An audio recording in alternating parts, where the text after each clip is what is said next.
கோவிந்தா. கிருஷ்ணருக்கு பட்டாபிஷேகம் செய்யும் பொழுது சூடப்பட்ட நாமம் கோவிந்தா. ஆதிசங்கரர் தனது பஜகோவிந்தத்தில் கோவிந்த நாமத்தை முன்னிலைப்படுத்துகிறார். ஆண்டாளோ குறையொன்றும் இல்லாத கோவிந்தா என்கிறாள். பாஞ்சாலியோ துயில் உரியும் பொழுது கோவிந்தா கோவிந்தா என்று கிருஷ்ணரை கூப்பிடுகிறார். இவ்வளவு சிறப்பு வாய்ந்த அந்த கோவிந்தனுடைய நாமம்.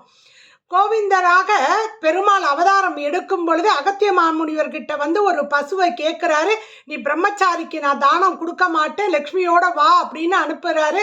லக்ஷ்மியோட கூட வரும் பொழுது அங்கே அகத்திய மாமுனிவர் இல்லை. உடனே அவர் திரும்பி போகும் பொழுது அகத்திய மாமுனிவர் வருகிறார். தூரத்தில் பெருமாள் போயிட்டு இருக்கதை பார்த்து கோயிந்தா கோயிந்தா அப்படின்னு கூப்பிடுறாரு.